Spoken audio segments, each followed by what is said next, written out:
Assalamualaikum warahmatullahi wabarakatuh. Kami dari kelompok 2 akan mempresentasikan analisis sektor perbankan, moneter, dan keuangan nasional. Pembahasan yang pertama meliputi memahami arah kebijaksanaan moneter dan perbankan baru Indonesia.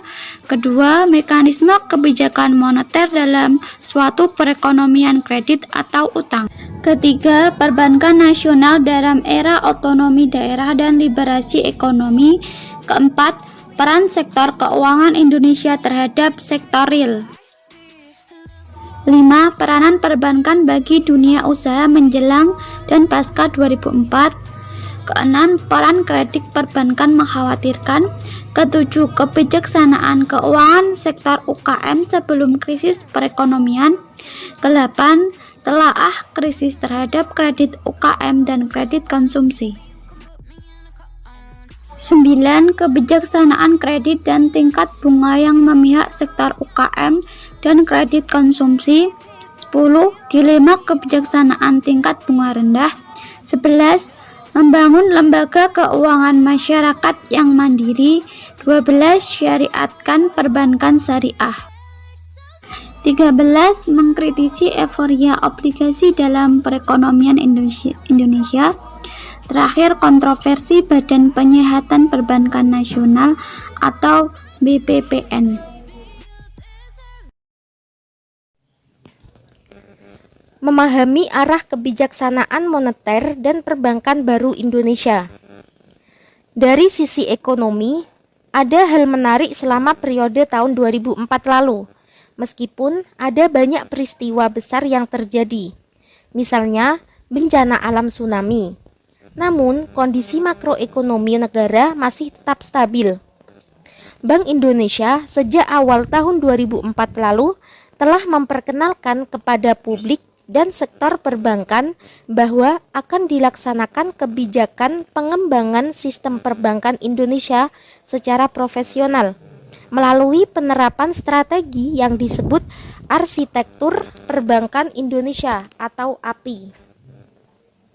Strategi ini dimaksudkan agar sektor perbankan yang saat ini dan hingga beberapa waktu ke depan masih akan menjadi pilar utama sumber pembiayaan sektor real, dapat menjadi sektor ekonomi yang sehat, kuat, efisien, dan dapat dipercaya oleh masyarakat domestik maupun internasional, sehingga nantinya pembangunan ekonomi Indonesia dapat berhasil sesuai rencana. Dalam pelaksanaannya, strategi API yang didasarkan pada 6 program kegiatan utama, yaitu penguatan struktur perbankan nasional. Kedua, peningkatan fungsi pengawasan perbankan. Ketiga, peningkatan kualitas manajemen dan operasional perbankan. Keempat, pengembangan infrastruktur perbankan. Kelima, peningkatan perlindungan nasabah. Keenam, peningkatan kualitas pengaturan perbankan. Beberapa masalah fundamental yang dialami perbankan Indonesia. Pertama, masih terkonsentrasinya pembiayaan kredit jangka pendek akibat sumber dana perbankan terkonsentrasi dari dana jangka pendek.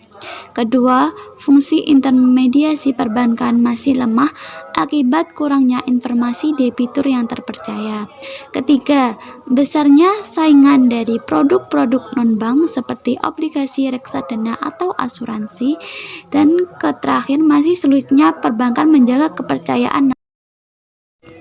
Rencana untuk melancarkan pelaksanaan API yaitu: pertama, melaksanakan skenario arah dan program konsolidasi perbankan untuk penyihatan dan penguatan sektor keuangan melalui mekanisme konsolidasi yang bersifat market driven sesuai mekanisme pasar, directives atau pengarahan, serta bersifat kewajiban. Kedua, memperbaiki orientasi dan pola target usaha perbankan agar akomodatif terhadap kebutuhan kegiatan ekonomi produktif seperti UMKM. Ketiga, memperkuat infrastruktur sistem perbankan diantaranya melalui pelaksanaan jaring pengaman keuangan atau JPS serta merealisasikan adanya lembaga penjamin simpanan atau LPS. Sebuah pemikiran alternatif, mekanisme kebijaksanaan moneter dalam suatu perekonomian kredit atau utang.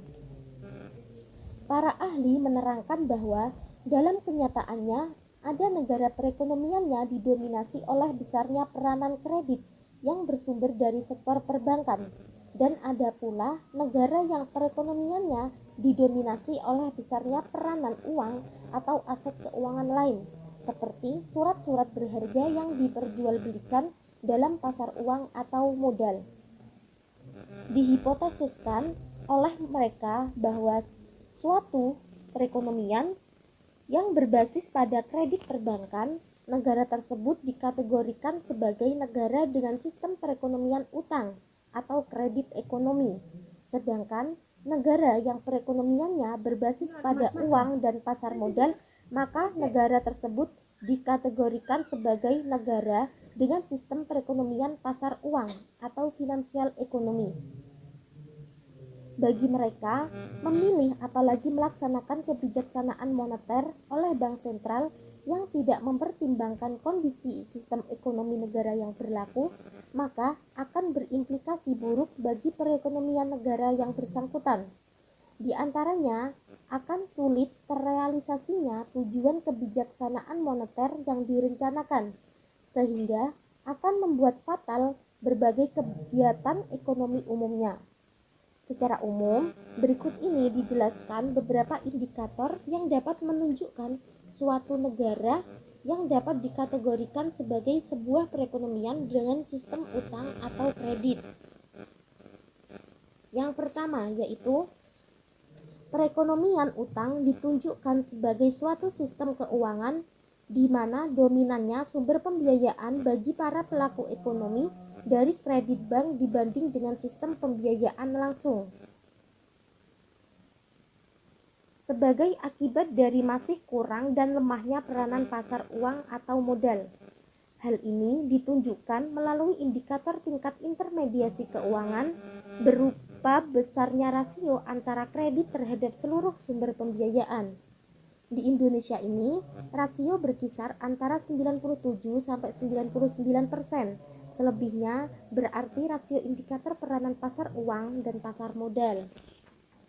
Yang kedua yaitu peranan bank sentral bersifat hierarki dengan peran utamanya sebagai tempat peminjaman terakhir, the lender of the last resort. Dengan demikian, bank sentral secara langsung atau tidak langsung akan menjadi administrator atau penentu tingkat bunga yang berlaku melalui peranannya dalam mempengaruhi pasar uang antar bank baik secara langsung ataupun tidak langsung dalam kegiatan kebijaksanaan diskonto yang dilakukannya. Sektor perbankan pada tahun 1997 terjerembab dalam krisis berkepanjangan. Ada banyak faktor sebagai sumber penyebabnya, baik karena persoalan internal maupun eksternal sektor perbankan sendiri. Dalam kondisi yang serba sulit ini, sektor perbankan harus pula berhadapan dengan wacana baru yang tidak dapat ditolak, yaitu besarnya tuntutan daerah untuk berotonomi dan semakin mendesaknya era pasar bebas atau liberalisasi atau globalisasi ekonomi. Untuk menghadapi kenyataan tersebut, maka perlu melakukan beberapa langkah strategis meskipun pahit. Yang pertama, hal yang harus diketahui yaitu ada beberapa persoalan yang dihadapi oleh sektor perbankan, di antaranya beberapa persoalan internal, seperti jumlah bank atau kantor dan cabang yang berlebihan dan penyebarannya tidak merata di setiap wilayah. Manajemen operasional yang lemah karena kemampuan SDM yang terbatas, kecilnya jumlah aset dan modal perbankan, adanya monopoli dalam produk, dan penetapan pricing oleh bank-bank kuat. Kemudian mengenai persoalan-persoalan eksternal antara lain yaitu peraturan perbankan yang lemah akibat strategi deregulasi sektor keuangan yang kebablasan, gejolak sektor keuangan internasional yang volatilnya yang mengkhawatirkan, perilaku partner usaha atau pengusaha yang bermoral hazard atau spekulator, peranan lembaga keuangan pemerintah yang meregulasi sektor keuangan masih rapuh, seperti Bank Indonesia dan BPPN sendiri masih bermasalah. Yang kedua, yaitu dalam rangka mengatasi berbagai masalah tersebut, maka pemerintah mengeluarkan beberapa kebijaksanaan prudential banking practice, antara lain kewajiban penerbitan marsuki, analisis sektor perbankan dan moneter.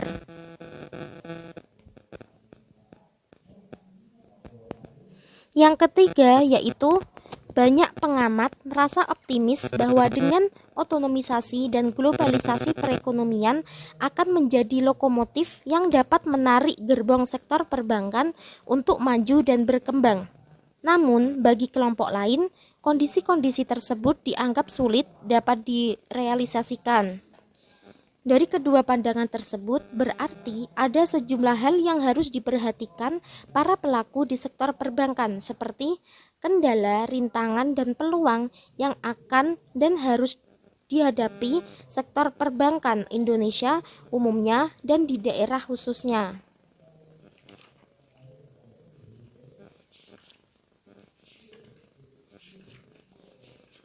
Ada beberapa strategi yang dapat ditempuh para bankir untuk memperoleh manfaat dengan adanya era globalisasi, agar nantinya sektor perbankan Indonesia dapat memanfaatkan peluang yang ada dan dapat berperan serta dalam mengatasi kondisi ekonomi yang sulit ini.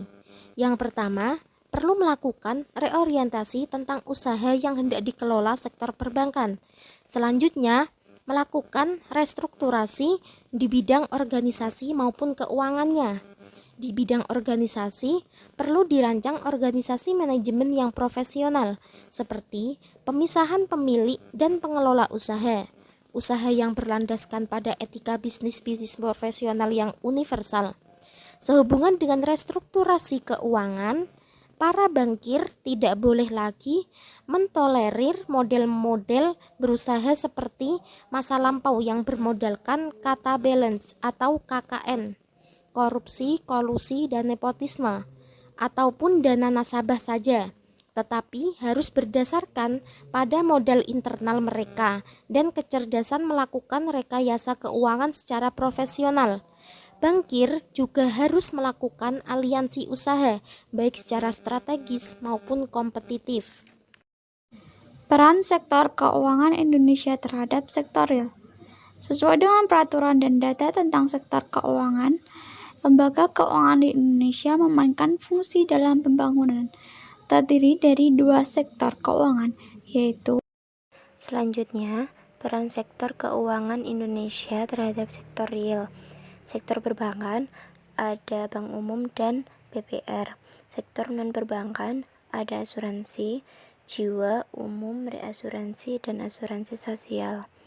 Lembaga dana pensiun pemberi kerja, dan dana pensiun lembaga keuangan. Perusahaan pembiayaan multifinance, pegadaian, dan pasar modal perusahaan sekuritas. Sektor keuangan yang penting diperhatikan adalah sumber pembiayaan yang berasal dari sektor pasar modal termasuk dari kegiatan-kegiatan perusahaan sekuritas.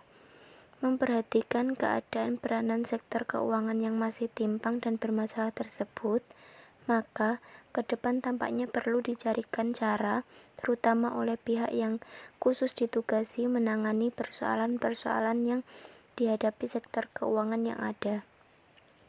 Akhirnya, karena hingga puluhan tahun ke depan, sektor ekonomi real kita masih akan dimotori sektor perbankan, maka pembenahan sektor harus lebih banyak diterapkan pada pembenahan peranan perbankan yang target. Selanjutnya, peranan perbankan bagi dunia usaha menjelang dan pasca 2004. dalam suatu negara yang basis ekonominya bertumpu pada kredit seperti Indonesia. Hal tersebut mengindikasikan bahwa peranan perbankan sangat dominan. Peranan tersebut dapat dilihat pada pengaruh kegiatan sektor perbankan yang dapat positif atau negatif terhadap perkembangan beberapa indikator ekonomi seperti yang pertama, pertumbuhan ekonomi, yang kedua, tingkat inflasi, yang ketiga, pengangguran, dan yang keempat, keadaan hubungan ekonomi dengan luar negeri. Ada beberapa syarat yang menentukan dapat berhasilnya upaya-upaya untuk memulihkan peran sektor perbankan tersebut. Di antaranya, sektor perbankan harus mampu melakukan beberapa penyesuaian kebijaksanaan internal, sekaligus mampu melakukan prediksi-prediksi terhadap perilaku dan perkembangan beberapa indikator ekonomi makro yang akan terjadi, yang secara langsung akan menentukan kinerja dan produktivitas sektor perbankan sendiri. Selanjutnya, peran kredit perbankan mengkhawatirkan. Hingga kini tampaknya fungsi intermediasi perbankan secara nasional belum banyak berubah. Dan mungkin demikian pula pada tahun depan jika tidak ada kebijaksanaan perbankan baru yang akan ditempuh. Berdasarkan data bulan Agustus 2004, sektor keuangan perbankan khususnya memang telah mampu meningkatkan penyerapan dana-dana masyarakat secara signifikan yang mencapai hampir 1.000 triliun. Meskipun tampaknya pemerintah masih mengindikasikan bahwa basis perekonomian kita adalah ekonomi rakyat, tetapi dalam kenyataannya peran pemerintah dan Bank Indonesia tampaknya belum menunjukkan sikap yang konsisten dalam memberdayakan sektor ini jika dilihat dari sudut pandang peran perbankan. Dapat disimpulkan bahwa kondisi perbankan yang cukup memprihatinkan tersebut kiranya segera dapat dicarikan solusinya oleh pemerintah dan khususnya oleh Bank Indonesia. Jika mengharapkan peran aktif dari sektor perbankan dalam merealisasikan rencana pembangunan ekonomi yang berkeadilan, yaitu pembangunan yang memihak pada kepentingan masyarakat kebanyakan. Selanjutnya, kebijaksanaan keuangan sektor UKM sebelum krisis perekonomian. Arah kebijaksanaan kredit secara umum di masa datang akan tetap berpegang pada kebijakan Pakjian yang terus akan ditingkatkan dan secara bertahap akan dikurangi KLBI, kredit likuiditas Bank Indonesia. Pemberian KLBI tersebut hanya diperuntukkan untuk mendukung upaya pelestarian swasembada pangan, pengembangan struktur suku bunga yang wajar dan tetap mewajibkan kredit bukan minimum 20% dari jumlah pemberian kredit setiap bank. Karena semakin berkurangnya peranan KLBI di masa datang tersebut, maka untuk mendukung pelaksanaan kebijaksanaan kredit kecil tersebut akan diupayakan penyediaan dana jangka menengah dan panjang dari lembaga-lembaga keuangan internasional melalui pelayanan pelaksanaan proyek-proyek tertentu untuk melengkapi dan dalam negeri yang terbatas jumlahnya. Selanjutnya adalah krisis terhadap kredit UKM dan kredit konsumsi. Yang pertama, dari sisi kebijaksanaan dapat dikatakan bahwa kebijaksanaan keuangan dan perbankan kita yang didasarkan pada prinsip liberalisasi jelas belum sesuai dengan kondisi ekonomi bangsa kita yang berbasis pada sektor UKM, karena kebijaksanaan liberalisasi tersebut tidak akan memihak ke sektor UKM. Yang kedua, dari sisi pemerintah, rupanya memang kredit program selalu dianggap sebagai instrumen politik ekonomi yang cukup ampuh untuk memperoleh simpati masyarakat luas, apalagi menjelang pemilu. Yang ketiga, Dari sisi perbankan ada beberapa hal perlu dicatat bicara konseptual. Program kredit ini mempunyai pola penyaluran yang berbeda dengan kredit program sebelumnya, di mana lembaga-lembaga yang ditunjukkan dengan jelas dinyatakan sebagai lembaga eksekutif, jadi mereka harus menanggung dan bertanggung jawab terhadap risiko dana tersebut. Kesimpulannya, akhirnya kebijaksanaan afirmatif terhadap sektor UKM melalui penciptaan utang pemerintah kiranya bukan dijadikan ajang memperoleh nama baik dan keuntungan besar dengan menjual kepentingan masyarakat kebanyakan. Dalam rangka itu, maka sudah saatnya kini kita semua sadar bahwa kebijaksanaan afirmatif sektor keuangan untuk UKM ini harus diwaspadai demi kebaikan kita bersama, karena sudah cukuplah waktu masyarakat kecil dimanfaatkan untuk kepentingan tidak bertanggung jawab. Kebijaksanaan keuangan sektor UKM sebelum krisis perekonomian. Arah kebijaksanaan kredit secara umum di masa datang akan tetap berpegang pada kewajiban Pakjan yang terus akan ditingkatkan dan secara bertahap akan dikuranginya KLBI atau kredit likuiditas Bank Indonesia. Pemberian KLBI tersebut hanya diperuntukkan untuk mendukung upaya pelestarian swasembada pangan, pengembangan struktur suku bunga yang wajar, dan tetap mewajibkan kredit bukan minimum 20% dari jumlah pemberian kredit setiap bank. Karena semakin berkurangnya peranan KLBI di masa datang tersebut, maka untuk mendukung pelaksanaan kebijaksanaan kredit kecil tersebut, akan diupayakan penyediaan dana jangka menengah dan jangka panjang dari lembaga-lembaga keuangan internasional melalui pelayanan pelaksanaan proyek-proyek tertentu untuk melengkapi dan dalam negeri yang terbatas jumlahnya. Kemudian, telaah krisis terhadap kredit UKM dan kredit konsumsi. Yang pertama yaitu dari sisi kebijaksanaan dapat dikatakan bahwa kebijaksanaan keuangan dan perbankan kita yang didasarkan pada prinsip liberalisasi jelas belum sesuai dengan kondisi ekonomi bangsa kita yang berbasis pada sektor UKM, karena kebijaksanaan liberalisasi tersebut tidak akan memihak ke sektor UKM. Kemudian yang kedua, dari sisi pemerintah, rupanya memang kredit program selalu dianggap sebagai instrumen politik ekonomi yang cukup ampuh untuk memperoleh simpati masyarakat luas, apalagi menjelang pemilu. Yang ketiga, dari sisi perbankan, ada beberapa hal perlu dicatat bicara konseptual. Program kredit ini mempunyai pola penyaluran yang berbeda dengan kredit program sebelumnya, di mana lembaga-lembaga yang ditunjuk dengan jelas dinyatakan sebagai lembaga eksekutif, jadi mereka harus menanggung dan bertanggung jawab terhadap risiko dana tersebut.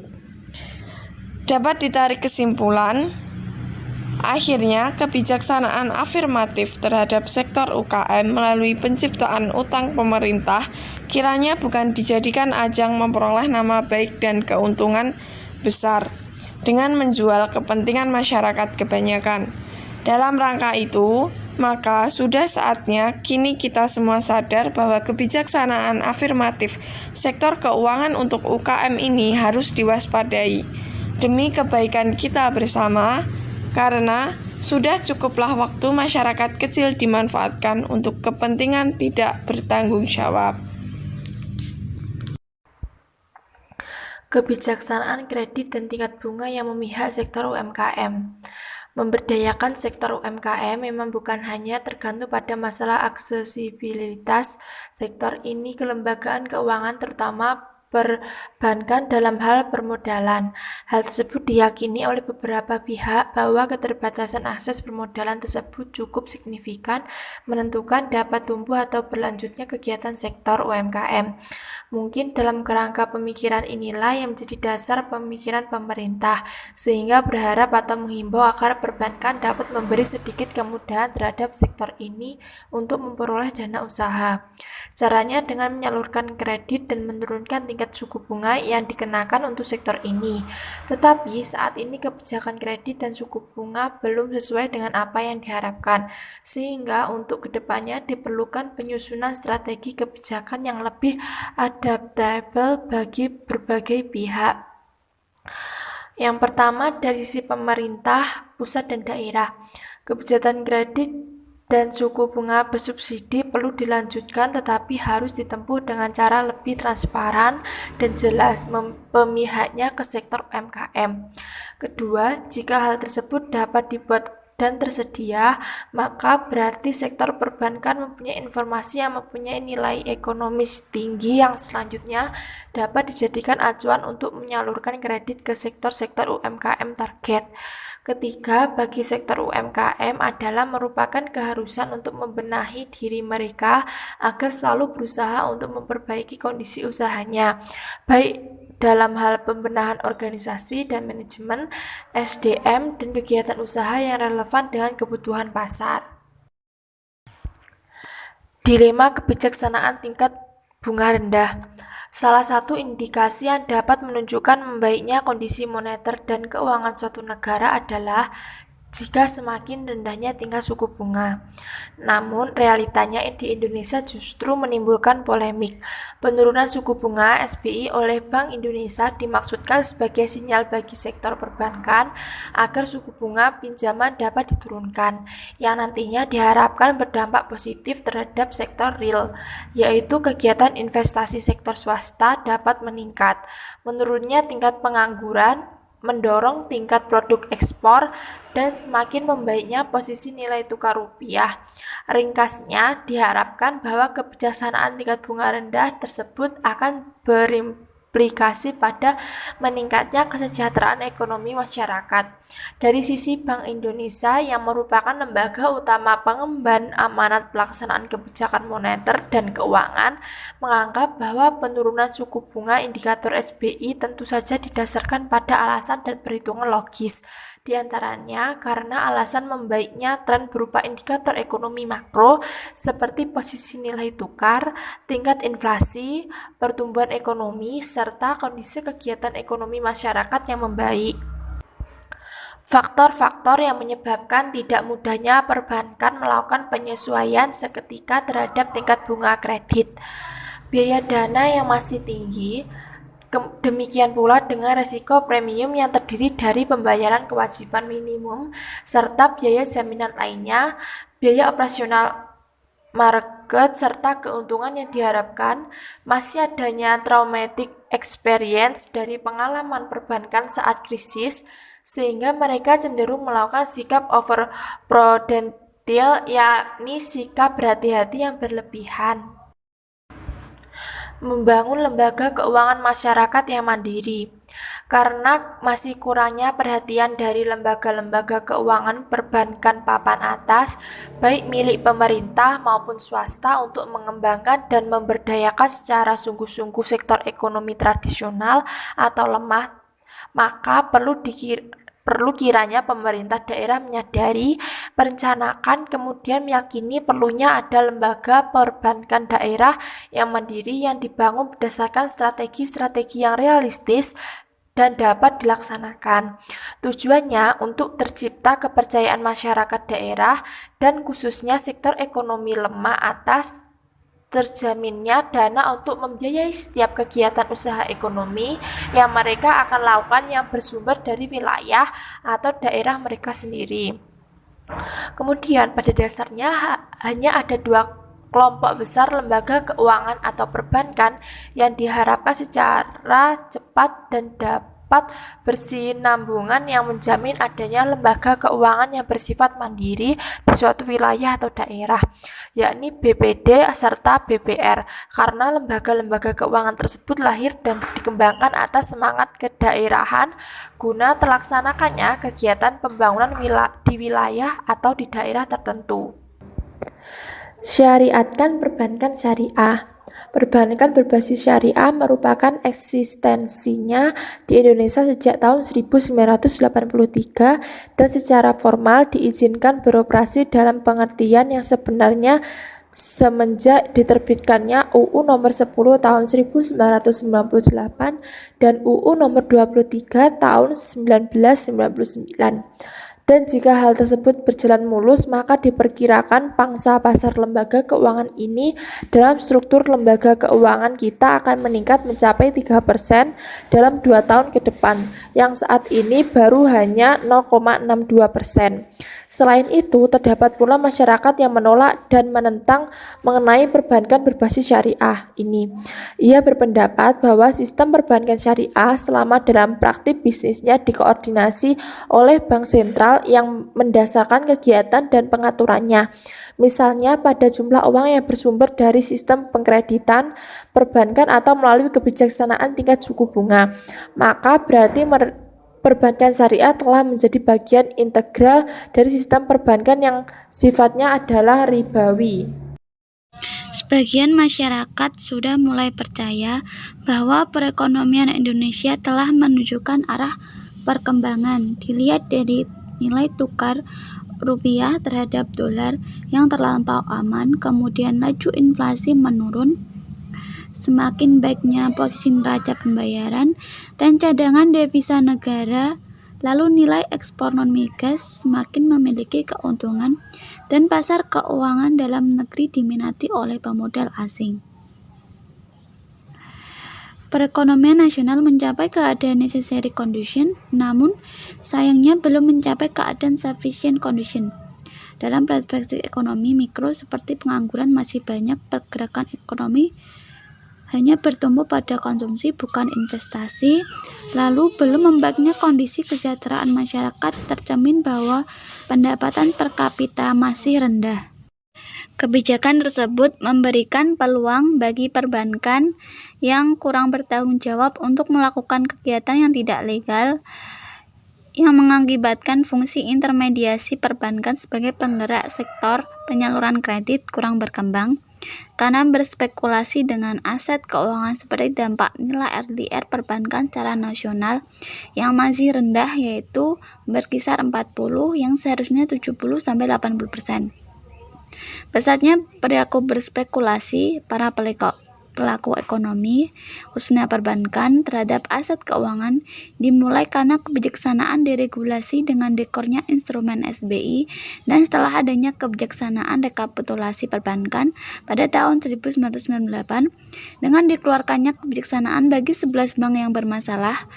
Februari 2000 hingga kini pemerintah mengembangkan kegiatan pasar keuangan sekunder aplikasi dengan melibatkan investor, lembaga keuangan, reksadana, pensiun, asuransi, serta perusahaan-perusahaan sekuritas dengan jumlah nominal senilai kurang lebih 432 triliun rupiah.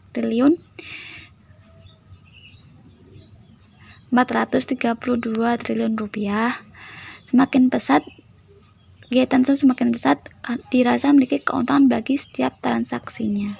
Kontroversi Badan Penyihatan Perbankan atau BPPN. BPPN bukan instansi pemerintah, namun berkedudukan setingkat dengan Ditjen yang tidak memiliki dirjen, tetapi memiliki kewenangan dan hak untuk mengolah dan menjual kekayaan negara. Kinerjanya tidak efektif seperti ditunjukkan oleh recovery rate atau tingkat pengembalian aset perbankan bermasalah yang dikelolanya sangat rendah. Beberapa pihak mengharapkan masa tugas BPPN disesuaikan dengan jadwal yang telah ditetapkan, yaitu berakhir pada bulan Februari 2004. Respon pemerintah dengan tindakan yaitu pembubaran beberapa divisi yang ada atau gradual closing mulai sekitar bulan September 2004. Keberadaan BPPN dipertanyakan. Hal ini diuraikan dari beberapa perspektif sebagai berikut.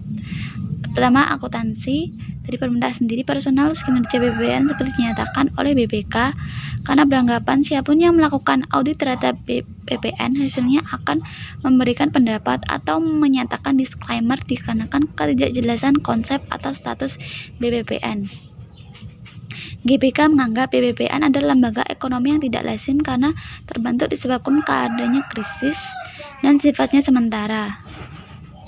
Pada 2004 yang lalu, Menteri Keuangan telah memberlakukan kebijakan akuntansi khusus bagi BPPN, namun itu juga masih dipertanyakan keefektifannya. Dari aspek manajemen, praktek manajemen BPPN kurang beretika dan profesional. Contohnya, pada program penjualan aset manajemen kredit atau AMC yang direncanakan hasilnya akan besar, namun realitinya hasilnya jauh dari harapan. Sebab yang dijual adalah pinjaman yang belum distrukturisasi. Jelas hal ini dimasukkan untuk mengakali BPPN. Ditambah dengan praktek manajemen yang menggunakan jalur gelap atau black door. Saat ada pemulihan ekonomi, nilai aset BPPN anjlok jatuh hingga mencapai 25%. Bahkan aset yang dijual bukan pada pihak yang mampu mengelola, tetapi pada pemilik lama yang memiliki riwayat gagal dalam mengelola perusahaan.